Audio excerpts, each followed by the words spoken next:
A história do nascimento do Caboclo Sete Flechas se passa por volta do século XVI, praticamente no início da colonização no Brasil pelos portugueses, em uma tribo afastada lá no estado do Amazonas. Uma mulher grávida, com o nome de Jurema, deixando bem claro que estamos nos referindo à mãe do Caboclo Sete Flechas, com o nome de Jurema, porém não se sabe o verdadeiro nome de sua mãe. Acompanhe a história até o final para vocês saberem o porquê dessa associação. Mas enfim, esta bela indígena estava para dar à luz, porém logo no início da história dos seus sete flechas, que já é um pouco sofrida, sua mãe estava fugindo de um conflito. Como eu havia dito para vocês, a colonização no Brasil pelos portugueses estava se iniciando, e isso afetou de forma extremamente negativa várias tribos indígenas, e alguns colonizadores eram, vamos dizer assim, considerados desbravadores, percorriam todo o país em busca de mulheres e crianças, tanto para possuir as nativas, se é que vocês me entendem, como também para pegar as crianças para serem vendidas como escravas, ou até mesmo como objeto de desejo pelos mesmos. Sua mãe, enfim, acaba dando à luz em um local totalmente afastado e, infelizmente, acabou falecendo no local.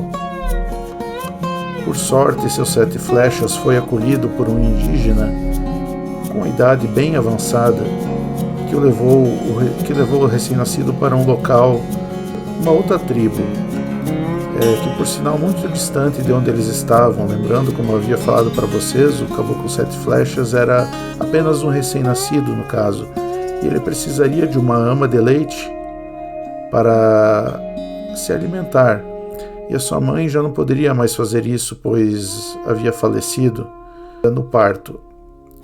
Devemos ressaltar aqui também que não sabemos a origem da mãe do Caboclo Sete Flechas e nem mesmo dele, pois ele não teve contato com a sua tribo de origem.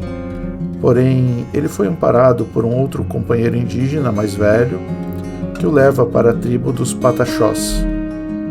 Isso mesmo, uma tribo Pataxós, de uma região muito distante de onde eles estavam. Esta tribo era do nordeste do Brasil, mais precisamente região de Porto Seguro. Então essa viagem ou essa mudança que eles iriam fazer foi feita pelo fato dos Pataxós não estarem mais conseguindo se defender da opressão dos colonizadores. E os dois estavam na região do Amazonas, e a distância era muito longa, e é claro que aquele recém-nascido não iria aguentar a viagem, principalmente sem alimento. Mas aqui temos algo bem interessante.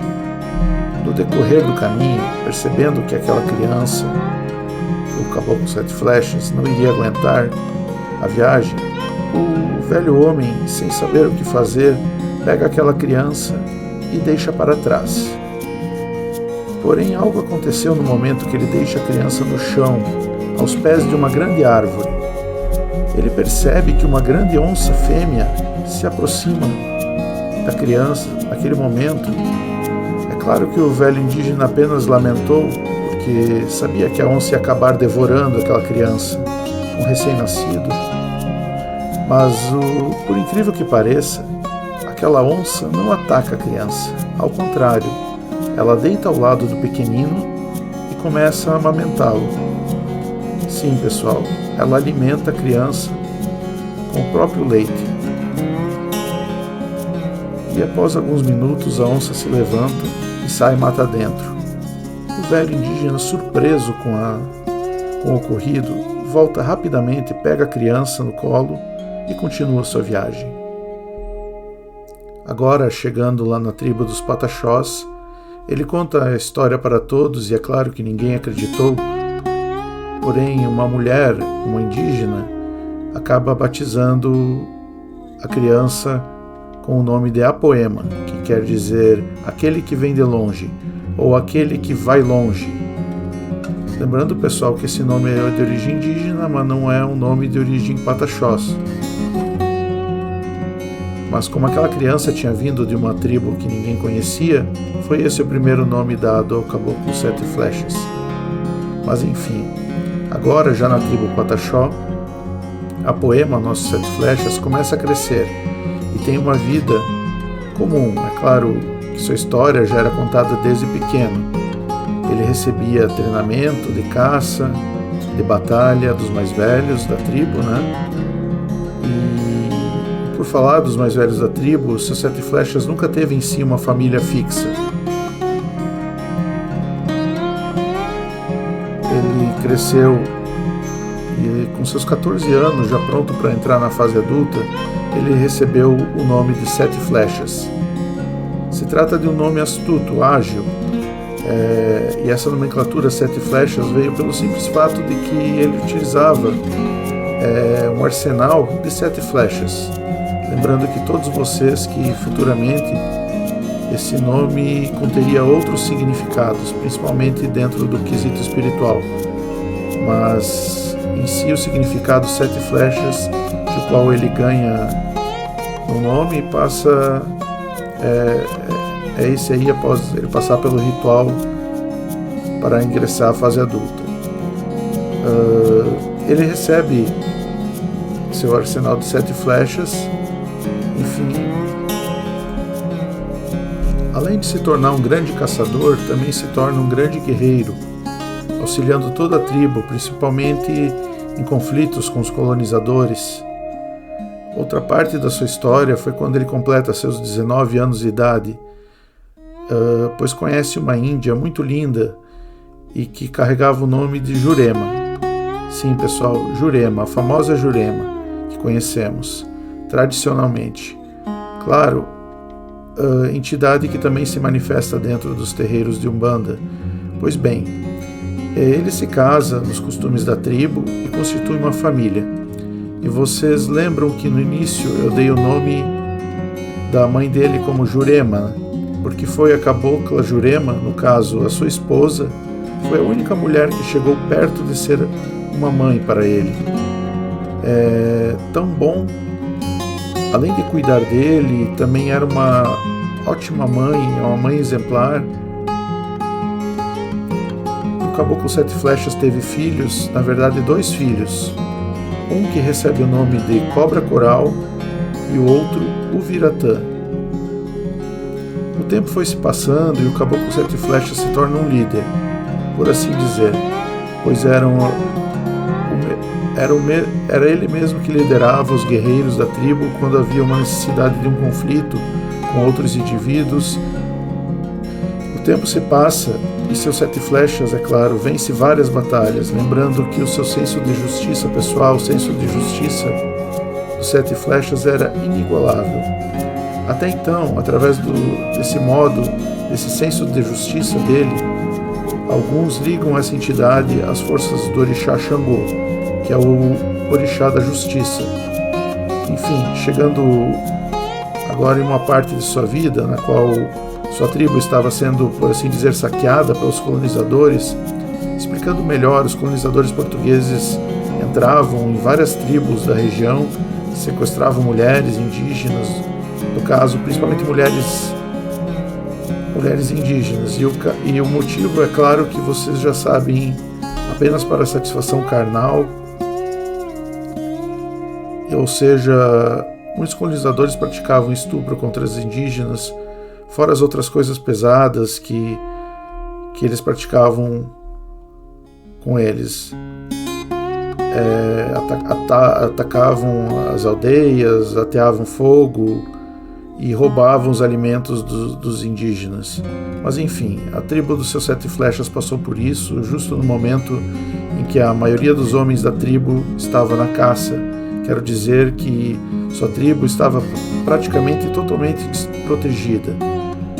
E é claro que quando seus 7 flechas volta para a tribo com os guerreiros, vendo tudo que ficou para trás, ele vai atrás de justiça. Ele reúne os melhores guerreiros da tribo e vai ao acampamento dos brancos, né? E ali ele sai vitorioso, matando e se vingando de todos que ali estavam. Mas é claro que esse ato dos seus 7 flechas não ficaria assim. Alguns colonizadores haviam fugido e identificaram que o líder dos indígenas era o Caboclo Sete Flechas. Eles armam uma armadilha e, em um ato covarde, eles acabam matando seus Sete Flechas com uma facada nas costas. Ele já estava com a idade de 31 anos, aproximadamente. Seus Sete Flechas acaba desencarnando.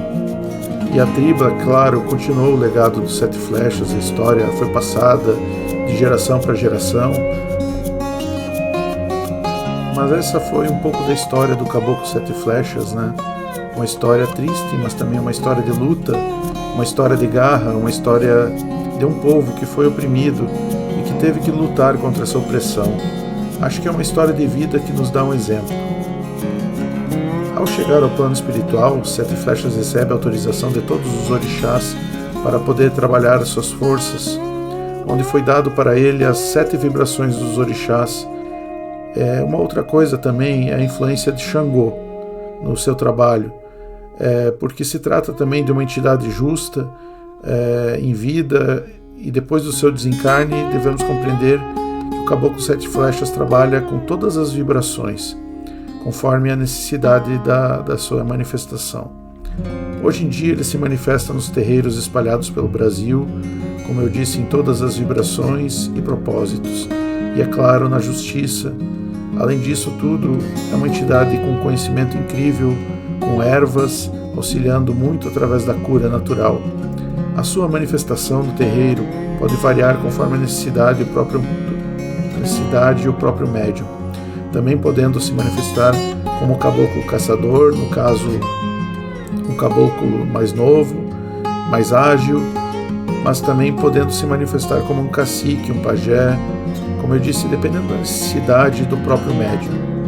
Também das cores, suas cores são várias, mas normalmente são oferecidas a ele o verde, então o marrom. Além disso, utiliza-se também um penacho ou um cocar, porém pequeno, contendo poucas penas, de 3 a 7 penas na frente. As cores das penas são as mesmas, no caso o verde e o marrom. Tá bom, já as cores das velas também são verde ou marrom. As oferendas são básicas, tudo vem da própria natureza, frutas, outros elementos, legumes. O Caboclo Sete Flechas é um grande curador, seus trabalhos são rápidos, sua forma de diálogo é de um líder, mostrando uma forte autoridade.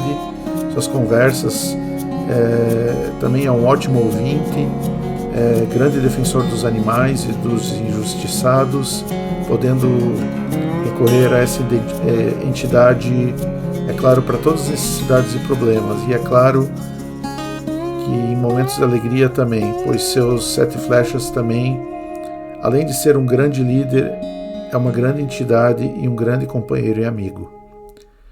Gratidão por ter assistido o vídeo até o fim. Se inscreva no canal, ative o sininho e até mais, pessoal.